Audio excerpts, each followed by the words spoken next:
The question is, following statements have been concluded while interacting with the employees of company ABC Limited.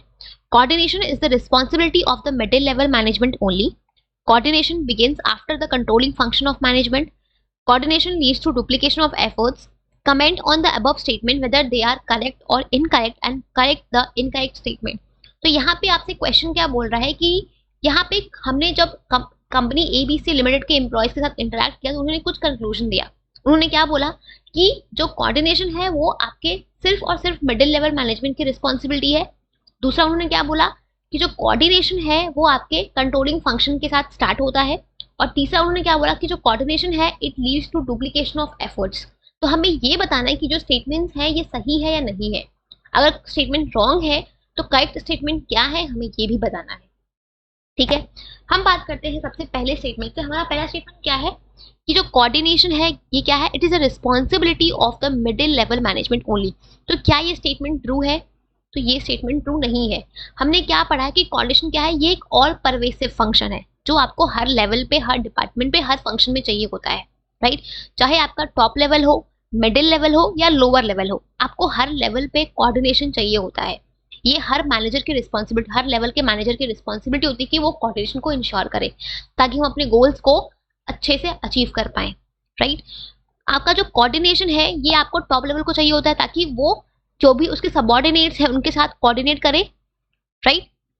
जो भी आपके overall policies हैं उसको वो properly आपका ड्यूली वो अच्छे से कैरी आउट हो। इस चीज को इंश्योर करने के लिए जो टॉप लेवल है उसको कोऑपरेट करना पड़ता है अपने सबऑर्डिनेट्स के साथ।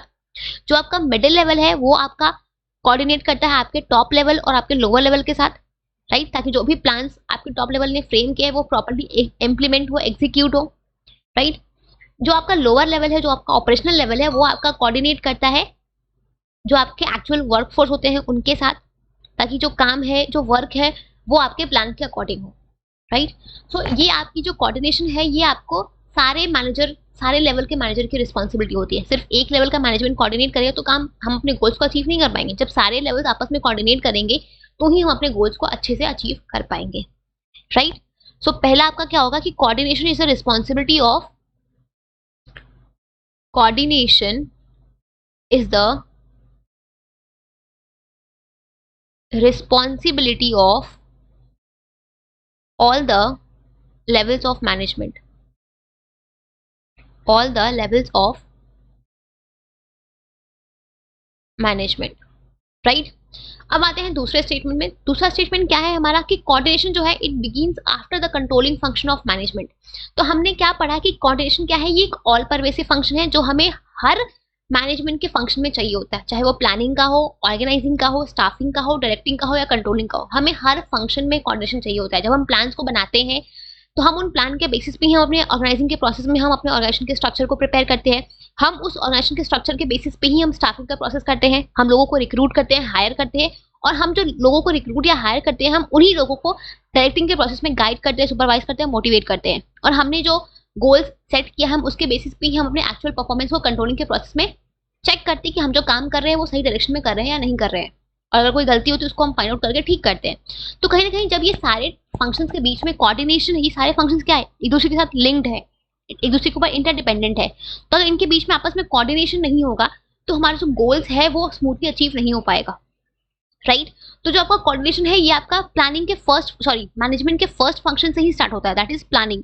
और ये आपका मैनेजमेंट के and function that is controlling तक कंटिन्यू रहता है, ठीक है। तो ये जो स्टेटमेंट है, जो कोऑर्डिनेशन है वो आपके कंट्रोलिंग से बिगिन होता है, दैट इज रॉन्ग, ठीक है। जो कोऑर्डिनेशन है इट इज आपका, it begins from the first function of management that is planning, ठीक है।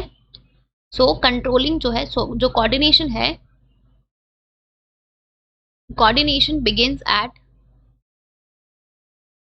From the first function of management,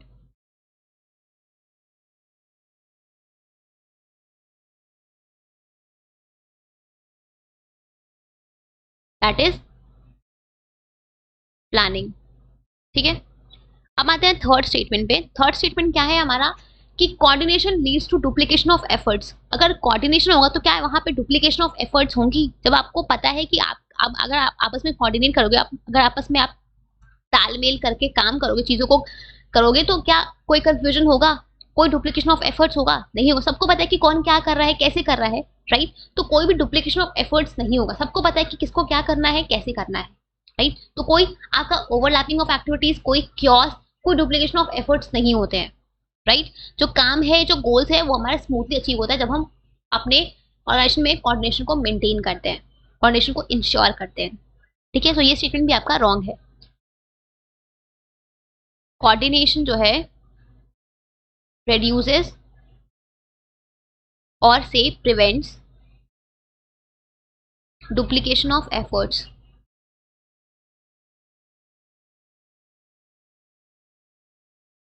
ठीक है? So all of these three statements are incorrect. Correct statement, सही स्टेटमेंट क्या है वो मैंने आपका लिख दिया है, ठीक है? सो आई होप कि आपको ये क्वेश्चन समझ आया हो।